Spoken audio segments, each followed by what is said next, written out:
I've been having a hell of a time writing the script for this video. This is the third introduction I've written and actually the second time I've tried to tackle this game for the channel. The first, which you don't know about at all, was actually in December of 2023.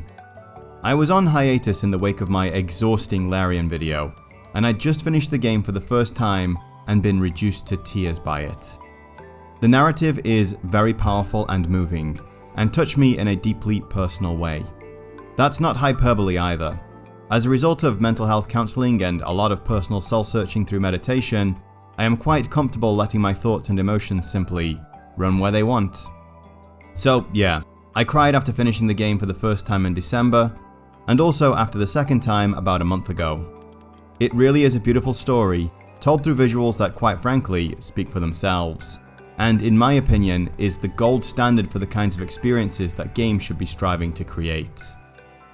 I'm not saying we can't have shoot the man Hollywood blockbuster type games, I'm just saying I want more games that make me really think about why we shoot the man, if we really should shoot the man, and how shooting the man will affect everyone close to him, and indeed leave irreparable scars on our own souls that could slowly destroy us from the inside.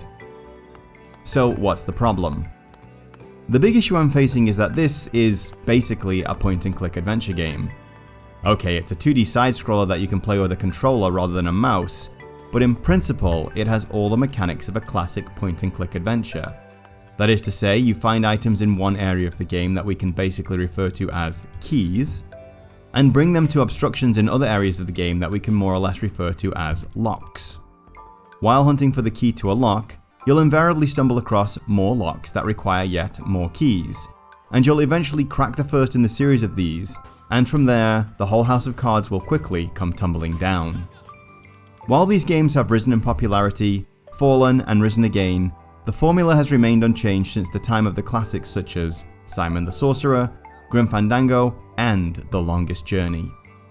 So there's definitely a conversation to be had about puzzle design, and in this game, there are examples of absolutely nailing it, and a couple, especially towards the end, of some of the absolute worst kinds you can put in your game. But the real meat here is the story, and that leaves me with something of a paradox to solve. You see, as much as I'd love to talk about this world and its characters and themes, I absolutely don't want to spoil any of this for anyone. In fact, I really want you all to not only play this, but also get the same experience I had on my first playthrough. So that doesn't really leave me with much to talk about, and is the main reason I abandoned the video back in December, and almost gave up on it again recently. After all, there's a Thief series retrospective to be getting on with, and I could talk about those games all day if you let me. However, I finished my third, somewhat sped-run playthrough of Space today, so that I could actually finish all the side content and unlock the hidden extended ending. And as soon as that music started playing at the end, Niagara Falls, Frankie Angel. So here we are. Even though I won't be covering the entire story here, not even in the spoiler section, I do want to get into the themes and talk about the meta story that's going on behind the scenes. So all of you do me a favor right now before we start. Go to Steam or your preferred inferior console outlet and grab the free demo for the game's prologue chapter. Play it. Seriously, it's not that long. And if you think this game is for you, then buy or wishlist it and come back to this video after you've finished it. If you need a bit more convincing, then watch this video after, but skip the spoilers and only venture in there if you've either finished the game or you're 100% certain this isn't for you, but want to hear my take on it anyway. Okay, now that's settled, let's get into it. This is A Space for the Unbound.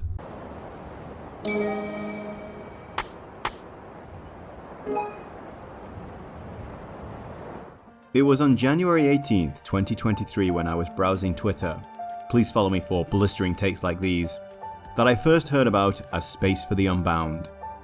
One of the few things I like about that platform is how easily you can stumble upon and keep up with indie dev projects.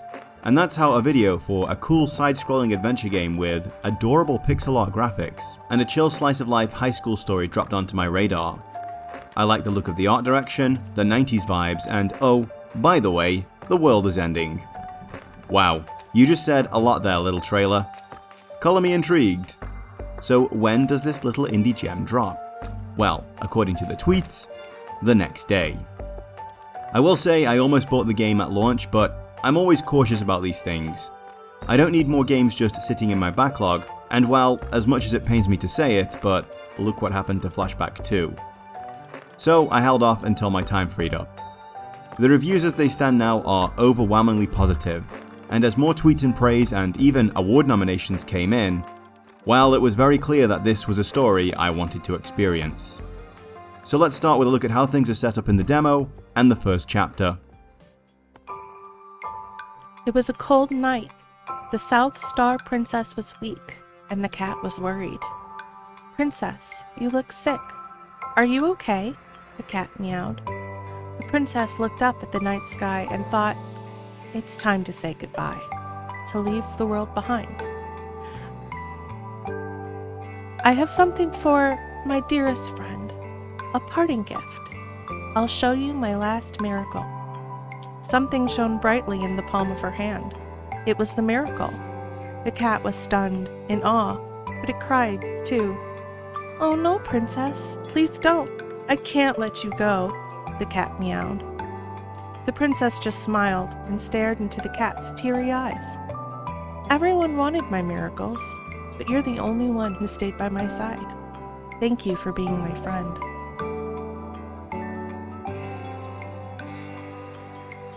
It was a warm, bright night. The glowing South Star Princess turned into stardust and was scattered into the skies above. But her light stayed within a pretty yellow flower.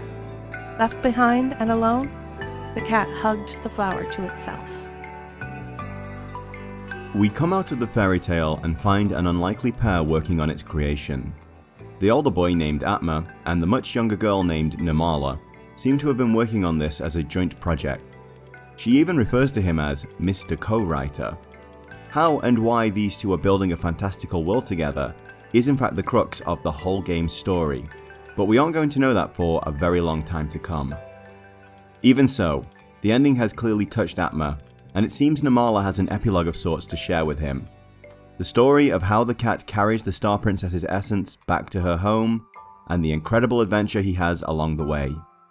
Unfortunately, before she can tell him this, she is struck by a sudden mental block, and they decide to step outside for some fresh air. Interestingly, they seem to be camped out in some kind of long abandoned bus in the middle of nowhere. That kind of thing would have been a dream base for me and my brother when we were kids, despite the broken glass. Still, as an avid writer of all kinds of things myself, I understand the power of having your own secret hideaway to get things done. Stepping outside doesn't seem to help shift the issues, and a more drastic course of action is suggested. That being using the Magic Red Book. What is this and whether or not it's truly magic remains to be seen, but this is also getting us into our gameplay tutorial. Picking things up and bringing them to specific places where they can be used is the fulcrum on which most narrative adventure games rest, so it's best we start getting used to the idea of it now. This book though does in fact turn out to be really magic, as with it in hand Atma is able to literally dive into Namala's mind and discover the source of her problems. Within her mind we find the twisted faces of people pointing and laughing at her for baring her soul to them. It's a common problem all artists face. Even when writing this kind of video essay, I often find myself wondering if I'm oversharing or rambling way too far off topic. But in the end, the only story I really have to tell is my own, so I may as well just get on with it. Freeing Namala from her anxiety and unlocking the next page of the story, we return to the real world and find our pair walking towards a river, while Namala tells Atma about the ship she's been preparing for the cat to make its return trip. It's stored just on the other side of the river, and can be reached via a handy, if not rickety looking raft. Sounds pretty cool, but she needs her magic wand in order to make it work. Well, given that the Magic Red Book was actually magic, I guess we can assume she's not being metaphorical about the wand either. Namala, however, does not want to return home and fetch it. She doesn't seem able to deal with what's waiting for her there, which in and of itself is a bad omen. Atma agrees to go fetch the wand, and after taking a brief walk through this quiet little town, with this odd figure seemingly observing him from afar, he is able to climb into her room through the window. He finds the wand, but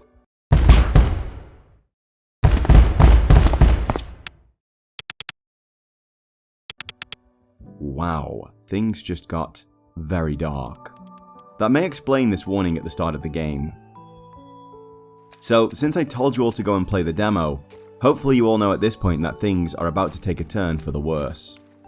By the time Atma returns to the raft, the weather has changed drastically, transforming from sunny into a full-blown storm, and Nirmala is stuck out on her raft. Neither of them can swim, and the current of the river is getting stronger and more violent. As such, Atma's attempts to save the young girl goes very badly indeed.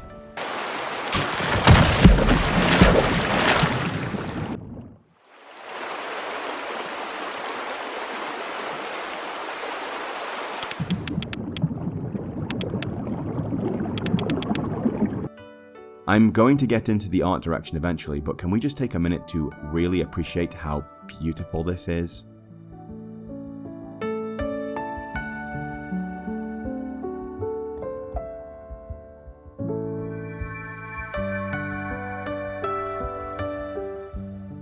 And as the opening credits end, Atma opens his eyes, having awoken from a strange dream about a young girl and a magic wand, and finds his girlfriend Rhea staring at him.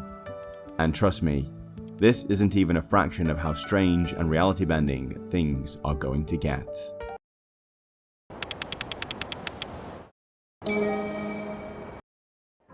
Somewhat disoriented from a very vivid nightmare, Atma isn't entirely sure where he is or how he got here, and he doesn't have much in the way of recollection of the girl smiling at him from the desk in front of his.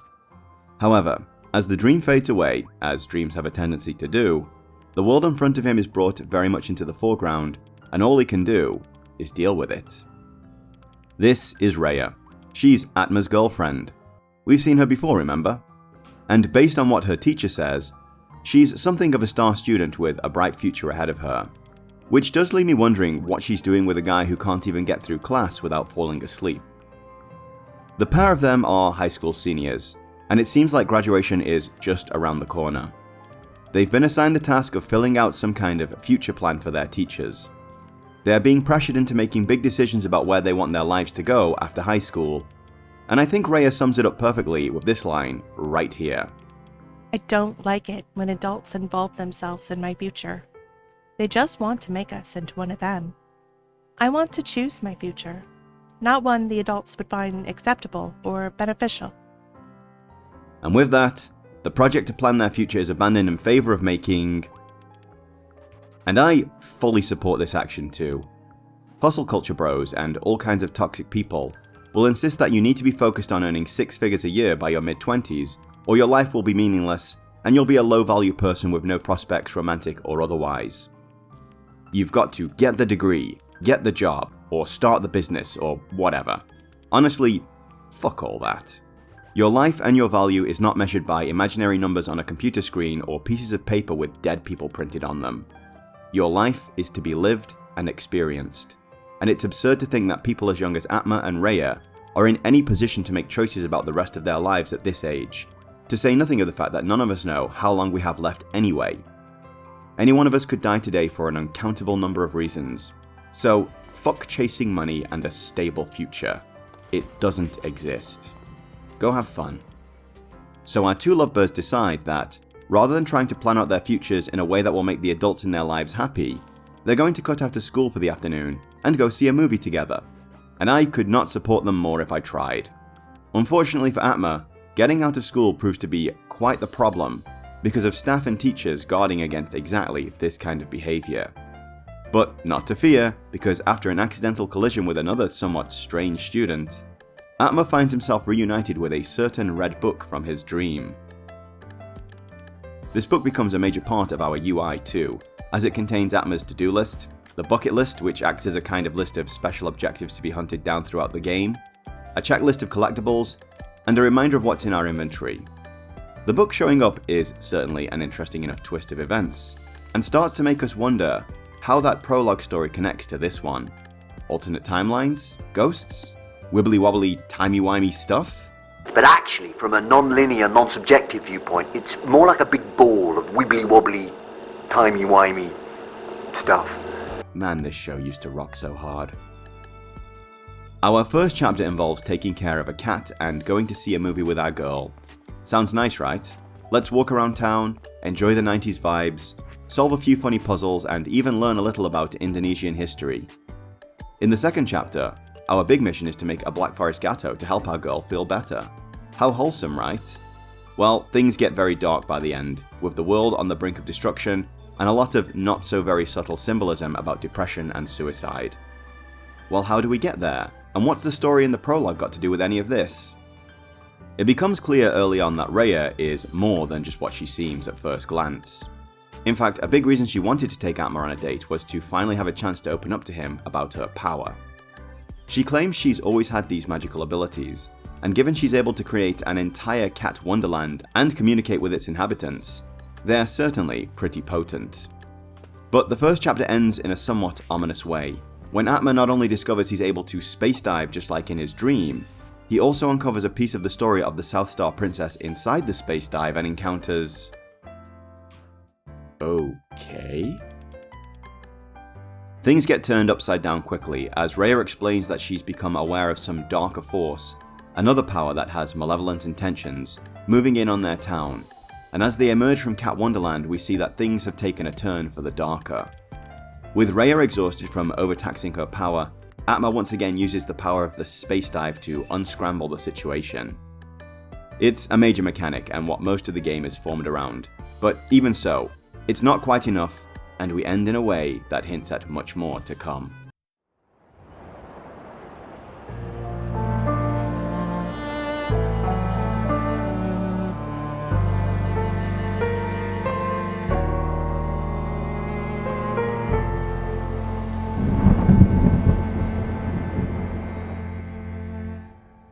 Atma is going to be waking up at his desk a lot throughout the game, and while things stay cozy for just a little bit longer, by the time we're done with Chapter 2, one that heavily features the school bully Eric, well, things are spiraling even further out of control for everyone. Atma seems trapped between the world with Rhea, the dream of another life where he helped a girl write a story, and even pages of that story appearing on his adventure. Along the way he'll be helped by Lulu, another seemingly perfect student who's very popular, and could be something of a rival to Rhea, and a shy artist girl named Marin, who even from the first chapter, we get the impression knows more about what's really going on here than she lets on. But don't go thinking it's all doom and gloom. After all, we've got a bucket list to check off along the way, and while some of these will be found in the course of the main story, you're gonna have to put in a lot of extra work if you want to find and pet all those fluffy animals in your quest to find the fluffiest one. Oh, and they'll all need names. You'll need to take a little time out of your schedule to play an arcade fighter of... well, it's certainly fun for the time you need to play it anyway. You'll also need to hunt down and attend several live concerts around the town to reach the mighty Chivo of bawling your eyes out while listening to music. Collect a ton of bottle caps scattered around the map to prep for that Fallout post-apocalypse. Answer riddles and play kick-ups and space dive into the minds of all kinds of weird and wonderful people to help them with their troubles and nudge them into giving you what you want from them. It's very wholesome, and I can't help but wonder how many of these interesting little characters were based on real people the writers knew in their lives. I tried to reach out to Mojiken a few times to ask some questions, but didn't get any kind of reply. It can't be helped, unfortunately. Anyway, I can see the topic shifting into one more about presentation and world building, so let's throw in a chapter card here and shift gears. Maybe pause and go get a drink. It's important to stay hydrated. Oh, and pet your cat if you have one.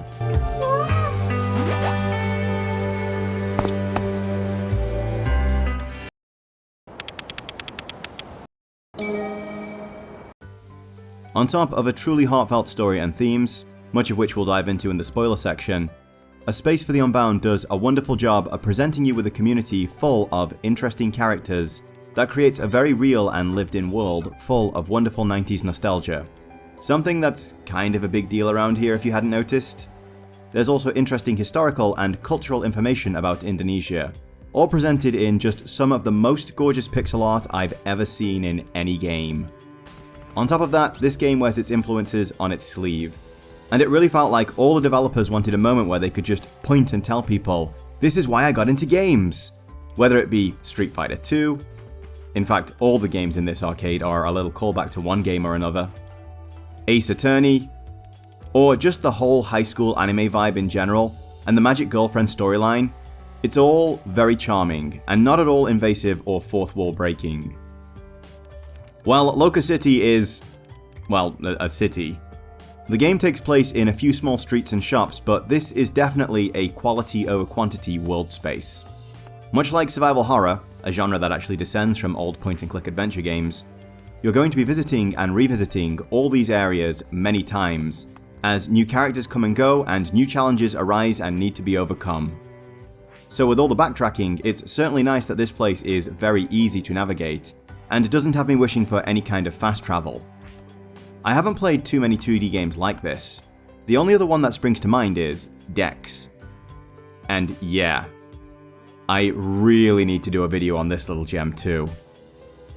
What can't be understated here though is just how beautiful this space is. We have this gorgeous saturated color palette that really sells the idea of this perfect summer in, what I understand, is a very hot and humid climate. The characters are all drawn in this blocky pixel art style and kept very simple overall, with two-tone shading to give them depth, but also really sell that anime vibe. All the characters feel unique, and I don't think there's a single copy-pasted NPC to be found anywhere in the game. But it's the space dives and some of the more abstract moments in the late game where things really start to shine through. It's here that the artists clearly got to cut loose and just conjure up all kinds of wacky and cool moments, some of which just left me with my jaw hanging open. There are characters in this game who are carrying around some very serious personal baggage, and the way it's portrayed sometimes feels like an acid trip. It's here we see some genuinely touching memories, or get a glimpse of some very real pain that's driving people to do very stupid things. Everything feels very deliberate and cared for. There's not a single image in this entire game that feels rushed, or there just because. All the locations do a lot more than just serve a gameplay function too. We learn all sorts of things about school life in Loca City, especially in the third chapter and beyond when everyone is prepping for a big upcoming festival. All classes have just stopped, and everyone is all in on turning the school into the location for a giant party. I've mentioned the retro game arcade before too. Obviously these games were cutting edge at the time, and I have vivid memories of playing Street Fighter II in a crowded arcade on a cold, dark night in Blackpool, with the illuminations going on outside. I don't want to be one of those "this generation will never understand" people, especially because here in Japan, game centers are still a thing, but man, arcades used to be the best. One game, 100 yen. I should try it once. So Loca City, or at least the small part we inhabit, isn't just somewhere to trudge around because you're looking for ingredients for a cake, or trying to puzzle out why a completely harmless old woman burned down a town hall. It's somewhere you want to explore, and it's full of interesting and quirky people who you actually want to talk to and learn about. It's something of a joy to go secret hunting in each chapter, and only really gets frustrating when you've got some annoying tagger-on telling you that you can't go that way right now. I understand why they do that, of course. You have to remember that games are really just a bunch of invisible triggers that switch out dialogue options and unlock doors, etc. And it can be less code overall to just stop a player going anywhere near a trigger the developers don't want you to set off yet, than turning the trigger off and on via code, or instantiating it at runtime. God, I hope I used those terms correctly. Yes, I game dev. No, I'm not even half good at it yet. I've talked about this before, but good art direction will always trump realistic graphics. Now, of course, realistic graphics can have great art direction, but there are often issues of reach exceeding grasp when it comes to performance, and things landing in the uncanny valley because the tech needs just a little longer in the oven. More so though, there's always going to come a point where realistic games just show their age, while the presentation of games like this, and as another example, Grim Fandango, are almost timeless. Oh yeah, I can't forget the music in this one either. It's awesome. Absolutely magical. I'm not sure what wizard they got working on this, but they've managed to capture the sleepy small town vibes of Loca City to the exact same level that Mick Gordon captured what it's like to be the goddamn Doomslayer in his work. Everything just fits so well, and there are some real earworms here too, that you'll find yourself humming along to long after you've put the game down. I'm a little worried about spoilers here, so I'm not going to actually show the scene, but have a listen to this little jingle that's played in the late game when things have really fallen down the rabbit hole.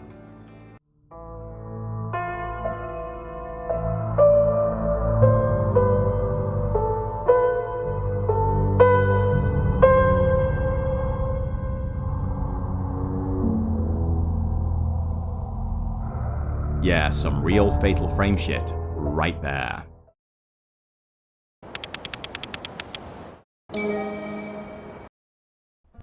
I don't think I need to dive too deep into this, though now I'm actually looking over the whole script, this has once again become the longest section. But there's a few points that are noteworthy. As I said before, despite its control scheme, A Space for the Unbound is a point-and-click adventure game.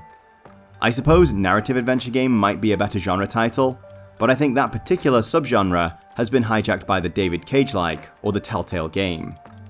While there is a kind of QTE style combat here, these games simply aren't comparable. So the crux of A Space for the Unbound's gameplay loop is inventory puzzles and dialogue trees. It's as old as text-based adventure games, which more or less makes it as old as games.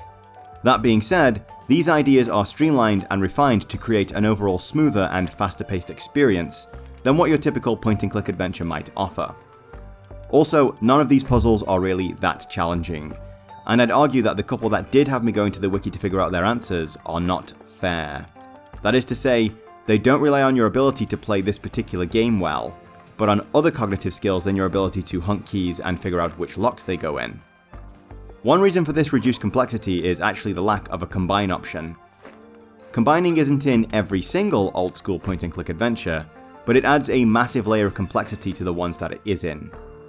Even in newer titles such as Primordia, that came out long after absurd moon logic puzzles had almost killed the entire genre, there were still some moments where I was completely stumped until I basically tried combining every item with every other item in my inventory and hit the jackpot.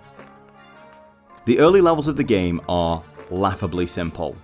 I know the prologue chapter was mostly just a teaser / tutorial, and since Mojiken was selling this game more on the story than the mechanics, they clearly wanted to push people through to that cliffhanger ending without feeling like the barrier to entry was too high.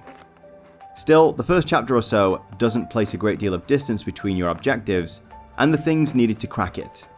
When building a dream home for your new pet cat Admiral, for example, you can find 2 of the items you need within a few seconds of gaining control of Atma, and only have to negotiate briefly with an old beggar for one of them. Still, finding something to shade the little kitty requires a bit more effort. You're basically going to have to tangle with this riddle gang here, who plan to deny you your prize until you've answered 3 questions.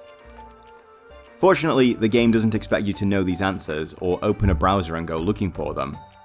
Instead, you can head to this magazine stand and read up on what you need to know.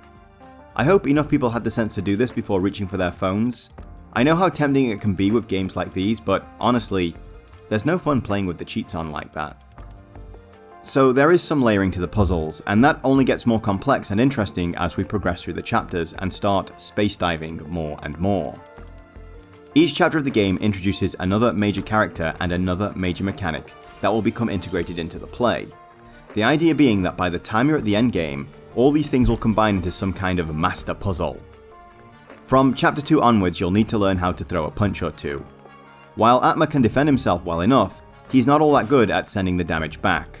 So, like most high school kids looking to defend themselves, he consults with a karate master.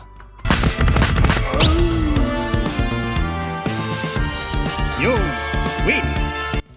There's a pretty good gamey tutorial for what is essentially a simple quick-time event system, but once Atma has got the basics down, he's set to not only fight his way through bullies and other more bizarre things to save his girl, but also get that high score at Future Fighter achievement ticked off his bucket list. The space dive is something we are going to be doing from the very start though. Various people we meet will find themselves in one special bind or another that needs a bit of a nudge to get them out of it. Just like in the demo, Atma can use the magic red book to jump into their minds, where he'll be met with a new puzzle to unravel so that he can help the person out of their bind. Mechanically, this is exactly the same as dealing with any other inventory style puzzle, but with a few extra button presses to get you into the minds of our subjects. However, it's the dressing here that makes things far more interesting. Since the space dives take place in a dream space, they don't have to adhere to the same logic or aesthetics as the rest of the world, and it's here we get our first glimpses of what the artists can create when the leash is off and they get to go as crazy as they want. Space dives could contain entire minigames unto themselves, or require the use of items brought into them from the outside world. And if you're wondering what happens to these things once the dive is resolved and Atma is kicked back into the outside world, well, yeah, so am I. I mean, is he really just leaving a bicycle inside someone's brain? In the second chapter, when our primary objective is to make a Black Forest Gateau for Rhea, we find ourselves with the problem that the cake shop chef would much rather be doing something else with her time, and this is the first time a space dive is presented as something morally questionable. Far from simply helping her solve her problems, we're actually trying to influence an outcome that we want at the expense of her free will. Presuming, of course, any of us have that. And well, without spoiling too much of the late game, that comes back to bite us much later on.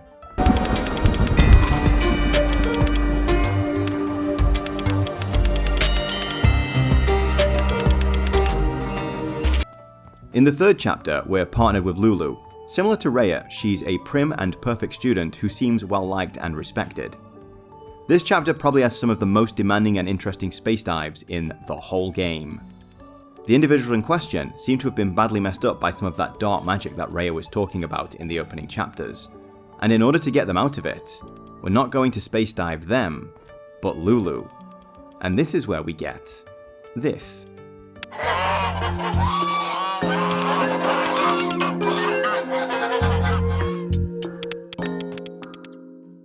Being something of a school favourite, Lulu fancies herself as something of a queen, and in her space dive we're presented with her court. Here she listens to the twisted testimony of the person she's faced with, be it a teacher who's convinced he's a drill sergeant, or a flower sower convinced she's a pyromaniac sent to turn the world to ash. After listening to this, we are then sent back to the outside world to gather evidence. That is to say, find items that contradict their testimony and bring them back to the courtroom to engage in this hilarious Ace Attorney style dialogue battle, and use the evidence to counter the claims the person has made. Only after we've destroyed the defendant's story are we able to space dive them and uncover the turmoil they're dealing with in their own consciousness. By chapter 4 we also regain access to the magic wand, and this is where things start to get really mixed up. The wand can be used to open holes in time, or rather, it lets Atma dive into the memories of a location in the same way the book lets him dive into the memories of a person. So now we have this extra element of jumping through time to find items, move things around, space dive various people, and line up all our dominoes so we can get past the various problems that are between us and our objective. This is really cool overall. I love the way all this works. I love how it's all mixed up to keep things fresh, and overall, it never got boring or frustrating. Well, almost. I mean, of course some criticism was inbound, but I will say up front that none of these things are deal breakers. It's only fair, however, that we bring them up. But, in the interest of my mood, let's not dwell on them. The basic problem that we come across towards the endgame is that difficulty is basically a matter of adding more steps to a puzzle. Rarely are you stumped by what you actually have to do, but you are required to jump through various hoops to make it happen. One late game puzzle has you using the magic wand to jump to several different points in time to find the various different items we need to use in the space dives in other locations and times. Not a particularly bad idea, and it really has a down the rabbit hole feel to it as we dip further and further into the past. Think James constantly jumping down those holes in Silent Hill 2. The big issue is this problem involving the bulldozer here. You can eventually pick up a coin to use in the payphone. I'm going to assume we all know what one of those are. I can't imagine anyone actually that young follows me. To call the construction company and get them to move the bulldozer. There are only 2 places the bulldozer can be moved to, and you're required to shuffle the damn thing backwards and forwards several times before you finish the puzzle. This kind of extra step is just inconveniencing the player. It's not adding any real challenge, and I don't feel particularly clever for figuring it out. It's not the most egregious example of time wasting in the genre. That award apparently goes to Obduction. No, really, watch this video about it. But it's artificially inflating the time spent on the puzzle without adding any real challenge. This is something that puzzle designers need to be very careful of, because a puzzle like that can become that point in a game. You know what I'm talking about. That moment or level in a game that makes you really reconsider if you actually want this replay to go all the way to the end. Still, easily the worst puzzle in the game is this abomination in the school towards the end. By this point we've got into almost survival horror levels of atmosphere and music. Unfortunately, we're now required to crack a safe code. The code is the name of the teacher who owns the safe, and each letter equates to a certain number. While we get the occasional easy hint like 4 equals n, we start to get shit like 2k equals 3n or 3 minus 3n equals -1. Now, some of you may be sitting there wondering what the problem is. The answer might be laughably obvious to you, and that's cool. Your brain is just wired different from mine. Even with all this written out on a whiteboard, I could still figure out maybe half the letters before just tabbing into a browser and loading up a guide. This pissed me off for a couple of reasons. First, this is not a skill that the game has been training me to deal with. This is a game about finding things in one part of the environment and figuring out where they go in another. At no point in the game has any kind of mathematical problem, simple or otherwise, been presented for me to deal with. Likewise, this is just something I am simply not good at, and opening the safe in a cutesy pixel art adventure game isn't the sort of thing that's going to change my mind about it. I was presented with no incentive not to cheat. I just thought, what's this bullshit? And tabbed out while thinking they should have done a better job. Secondly, there aren't that many text form tutorials on this game. Opening a YouTube video will hit me with 2 ads that I'm forced to watch before I even know if this video contains the information I want, and game review and guide sites are absolutely overflowing with ads, including videos that automatically open without consent. I fucking hate all these sites, and it infuriates me when I'm compelled to go to one because I know by clicking their link, I'm adding perceived value to their site and encouraging this absurd amount of advertising.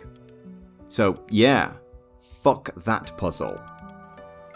So, as I said, there aren't that many bad puzzles here. And while there aren't any real head scratches that have just the right amount of hints to make you feel like a super genius for cracking them, it all works to keep things moving at a good pace. This game really is all about the story, and just like a good DM in a D&D campaign, the developers really wanted you to enjoy that more than they want to stop you from winning the game. And since I'm once again talking about how great the story is, well, it's time to go down to Spoiler Town. And that means saying goodbye to any of you who still haven't played this.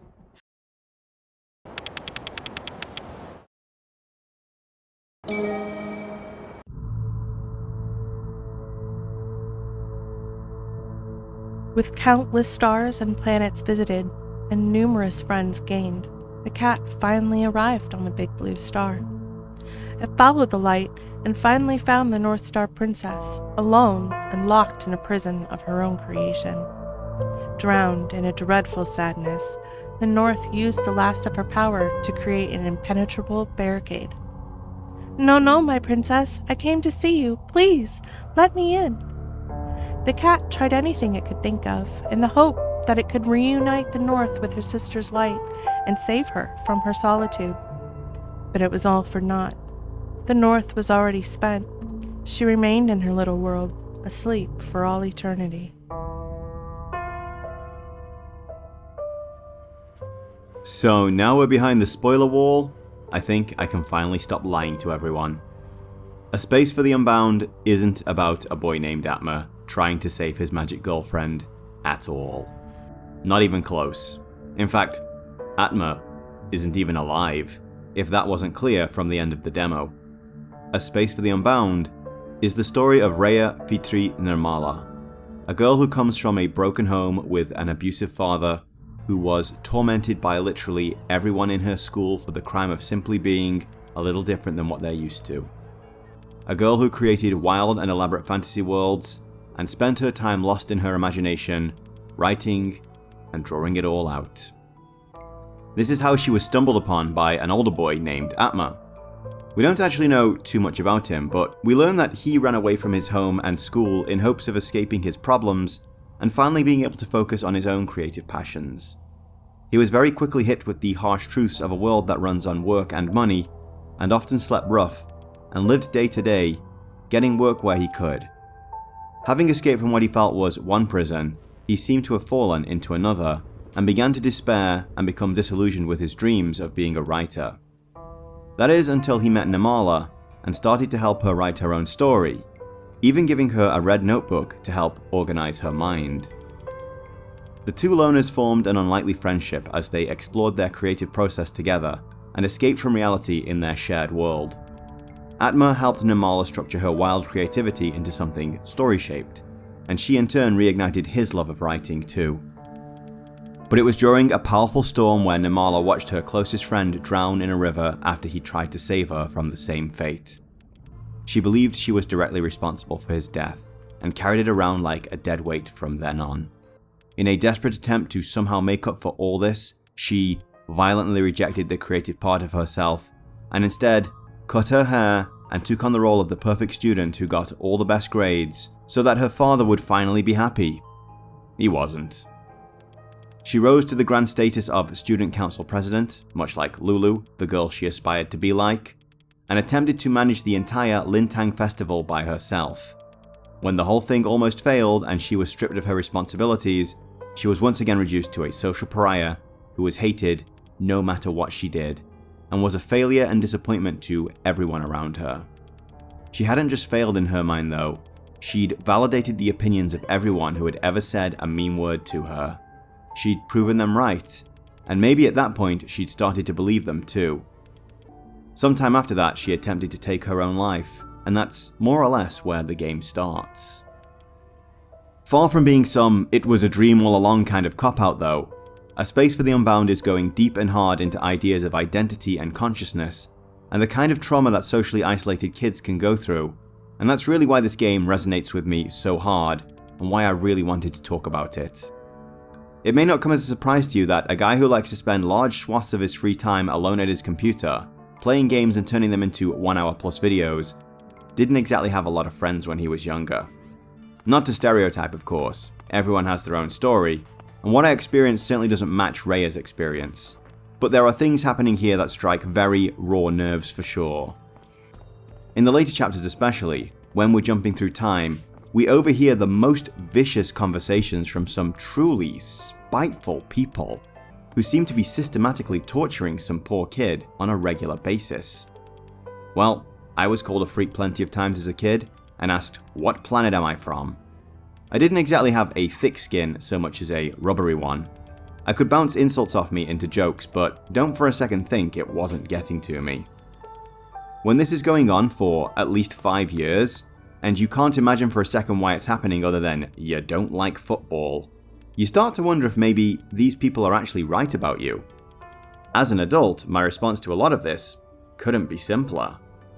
I am not here to live up to whatever your fucking standards for me are, and I don't care to listen to your oh so self-important opinion of me, so why don't you just keep your bitch mouth shut because I am sick of hearing it. This applies to everyone who's tried to bring me down with a comment on YouTube too. But I've grown up, lived a lot, travelled half the world, met a lot more people than just the kids in school, and learned a lot about myself and the larger world around me. When you're a kid though, your world is small, and your potential peer groups are very limited in school, so of course, you want to fit in. You want to have friends, be part of the games and so on. Rejection hurts, and you think that the opinions of these people matter because these are the people you see every day. So when you get asked over and over, day after day, what is wrong with you? Well, you might start developing some coping mechanisms, and you might find that spending time with yourself in your head is overall preferable to being around people who have a problem with you simply for existing. As such, catching the little snatches of the systematic bullying going on in the school really enraged me. And what makes things worse for Namala is the abuse didn't stop when she got home. In fact, in the one place where she should feel safe, it only got worse. While there is clearly some complexity in the story of her father and mother, who at one time at least seemed to be happy, her father eventually became an abusive and entitled parent. His main motivation for this seemed to be that he was putting himself into debt sending her to school, and she wasn't holding up her end of the bargain and being the star student with great grades that they could show off to their neighbours. Only, Namala never agreed to that part. no one even asked her. Funny how often people leave kids out of decisions about their own lives. Namala, as we've come to see, is a dreamer and an artist, who's much happier wrapped up in the world she's created for herself, and hopes to one day share her stories with those around her. And that is something I can personally relate to as well. I've been writing stories all my life, and the whole reason I'm learning to use Unreal Engine is I hope to one day share the worlds in my head and the characters I've created with the world around me. Frankly, if her parents were really serious about her future, then they'd have spent their money trying to encourage and cultivate Namala's creative passions. Sure, it's easy to say, it's a hard industry to break into, but we all only get one life, and I've already made my feelings on using it to chase a payday very clear. The world which the game takes place in then is a kind of perfect recreation of the world Rhea grew up in. One without the bullies, where she is the star student, and the only boy she ever had a meaningful relationship with is much closer to her than they'd been able to be while they were awake.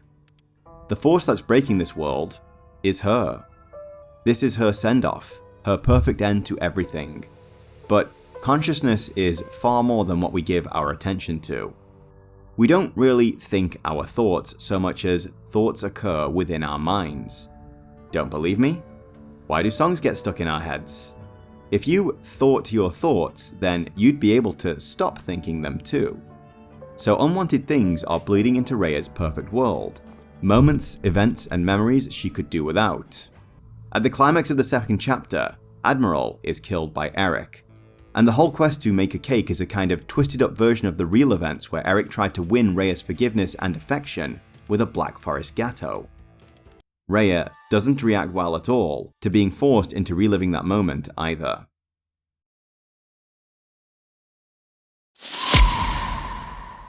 Yeah, things get a little Doki Doki Literature Club from here. And somewhere, deep inside is Namala. The part of her she rejected, the part of her that wants to keep fighting, that wants to heal, even in the face of everything they've endured. After all this time, she's still trying to reach her, trying to show her the lies that she's created about who she is, and is trying to stop her from bringing this world to a terrible and final end. The story of the North and South Star princesses. One girl split in half, living different lives. One searching for hope, the other wrapped in a bubble of solitude, and slowly dying. How will it end? It's a really compelling story about identity, mental trauma, and forgiving yourself. But if that's what's going on here, who the hell is Atma? Why are we the player filled with all this agency to go running around Rhea's world, doing what we want? How are we different from all the other Atmas that show up towards the end of the game and act like mindless zombies? There are some who have argued that Atma is a kind of ghost or guardian angel sent to save Rhea from herself, and there's certainly nothing wrong with that idea. But being something of a Zen man myself, I have another theory. And to explain it, we're going to have to talk about Star Trek: The Next Generation. Create an adversary capable of defeating Data. In Elementary Dear Data, while playing through a Sherlock Holmes holo-novel, Geordi LaForge requests the holodeck computer create an enemy cunning enough and smart enough to defeat Data. Data being this incredibly handsome android here for anyone who doesn't know. The resulting character was in fact a self-aware hologram of James Moriarty. The specific code needed to overcome Data's processing power required the creation of a sentient AI. And if you're wondering what this has to do with Atma, well, remember how I said you don't think your thoughts? That your thoughts simply occur regardless of where your attention is? Well, in creating this perfect world of hers, Rhea wanted the perfect Atma. A perfect recreation pulled from all her memories of him. And while there are no doubt holes in Rhea's knowledge of her one-time best friend and co-writer, she basically did too good of a job. As we see in the late game, Rhea actually wanted something more like a subservient version of Atma, one who would go along with her scheme of self-destruction. But in conjuring the perfect Atma, she conjured the guy who got himself killed trying to save her. There's no way in hell he'd roll over and let her destroy herself. So, the perfect Atma sets about subverting her designs because even if it hurts her, it's the best thing for her in the end. Even in the very endgame, when Atma can finally space dive Rhea and reach her at her most vulnerable state, even as she keeps throwing him out of the room, he keeps finding a way back, only stopping when he knows she needs space to figure it all out for herself. Why? Because that's what a best friend would do.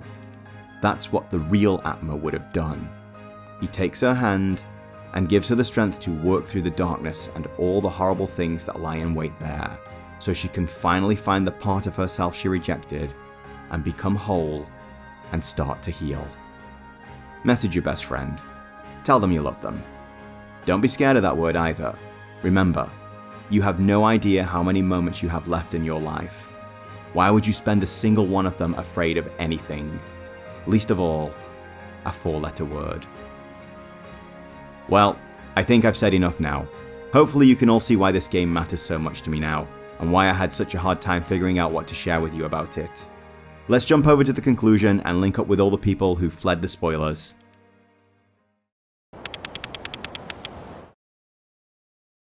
Well, welcome back to all you people who skipped the spoilers. I'm still not sure if I said too much or not enough.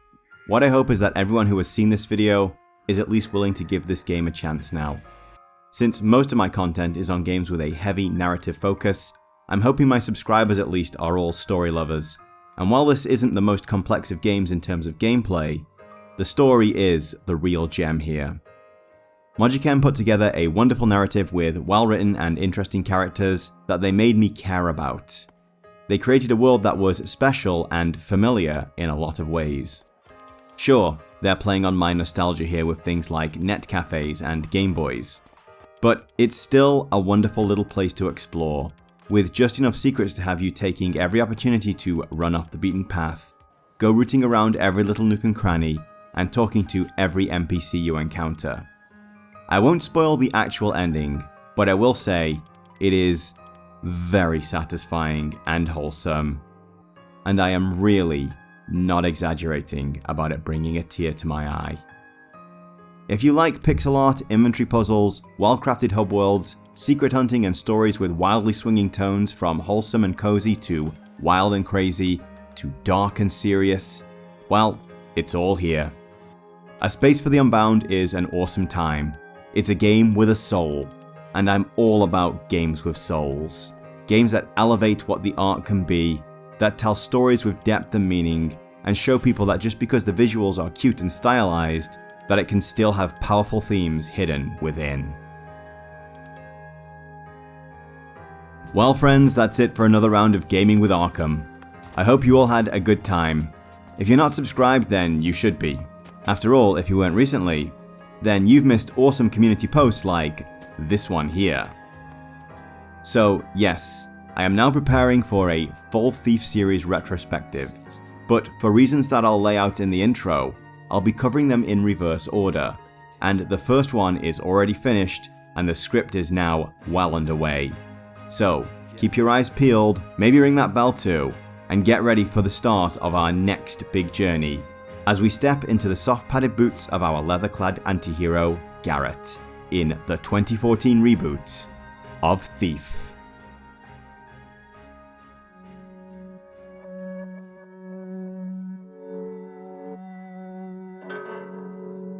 Hello to all you late stayers and all you guys who stepped away from your keyboards long enough for this to start. Thank you for watching all the way to the end, and I hope you enjoyed the video. I have a special thank you and shout out to give to my friend Nai from the Fallout 4 mod scene. She voiced Rhea and Nirmala in this video, and did a wonderful job on very short notice, might I add. As well as mods for BGS games, she also streams over on Twitch. She's been on something of a long mental health break, but me and her other friends are low-key bullying her into getting back into it, so I've linked her channel down in the description. Maybe go check it out sometime. This YouTube channel has now smashed 4K subs, and I couldn't be happier that so many of you are visiting and enjoying my work. I'll be starting up YouTube memberships and maybe a Patreon soon to act as a kind of tip jar, but I'll post more about that when it's ready. I do have a Ko-fi account if anyone wants to throw me a tip there. For now though, have a great summer everyone, and I'll see you next time.